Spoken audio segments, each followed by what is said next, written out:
So we're here from Vista Murrieta talking with Jacinto coach Bill Powell. Bill, we've kind of been starting to kind of wind down a little bit, I suppose, on the 7-on-7 circuit.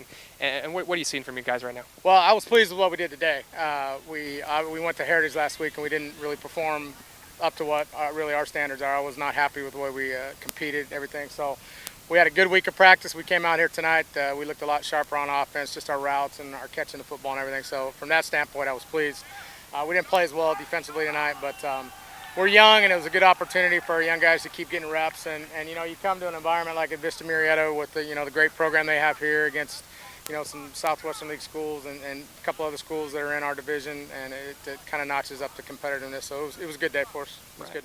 And we've talked a little bit about your receivers and some of the guys that are going to have to step up this year. Kevin Ramos, I thought, had a better day today. Talk a little bit about his development. Well, he did have a much better day, and to his credit, he had he had a tough day the other day, and he came out all week and he worked extra hard, got on the jug machine for extra time, caught a ton of footballs this week, and his work paid off. He had a much better day, and he's our senior, and he's our one guy that's had significant playing time, and he's got to kind of be the leader of that group. So hopefully they're going to follow suit and see the work ethic and the time that he's putting in, and some of these younger kids are going to buy in and do the same things and get better. But I thought we got better today, so I was pleased with that. Malik Kimbo, as he continues on, is he a threat more as a slot guy, as a cornerback? I hear he's nicknamed the Beast. Yeah, he's a very, very talented kid. We're going to line him up all over the place. We'll line him up in the backfield. We'll line him up in the slot.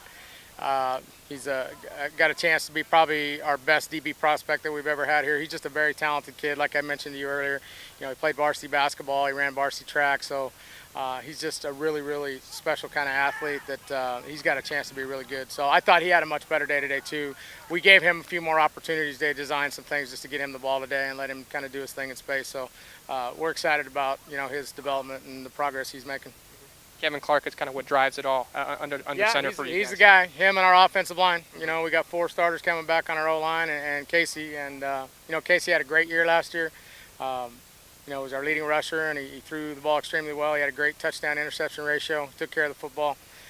But yeah, he's kind of the stir. He stirs the drink, and what we have to be able to do, though, is be able to create lanes and stuff for him to be able to pull the ball down and throw it. I mean, I've talked about if we don't improve our passing game, they're going to put people in the box and dare us to throw it, and they're going to take a little bit away from his effectiveness of taking that dimension of him running the football. So we're going to continue to work at it. We're not going to abandon it for sure, and we're going to get better at it. But yeah, he is a very talented kid. Vista impressed you today? Anybody else out here today that really kind of impressed you? Vista, just the way they handle their business, the way they go about their business, and how they run on and run off, and our kids are kind of looked in, and it's like, yeah, that's watch, just the way they handle themselves and conduct themselves. And we've thrown 4 or 5 times already with Mo Valley. We've had a great experience with them this summer, and this is the first time we've done anything with Temescal. But overall, Mo Valley's got athletes, and Ted does a good job with them. But Vista Murrieta's at a different level. They just do things the right way. So it's fun to come, and we try to get situations where we can play against better people. And obviously, coming over here and being with these guys it's been good for us. And for our viewers out there that don't know, I covered the Big Sky Conference for the last 3 years in Bozeman, Montana, Idaho State. The shirt he's rocking today, one of the old Big Sky Conference. Any love for the Big Sky from your Jacinto kids? Oh yeah, well, I had a running back a few years back, graduated in 2005, Deshaun Smith, that played a couple years at Idaho State, and got a quarterback that's playing at Northern Arizona, Chasen Stengel, and just had a kid graduate from Weber State. He was an offensive lineman who's actually playing in the CFL right now, Zach Carlson. So, yeah, a lot of love to the Big Sky. They've been good to San Jacinto, and it's a good brand of football. Appreciate the time, Coach. Okay. All the best of luck. All right, appreciate it. Thanks. All right, thanks, buddy.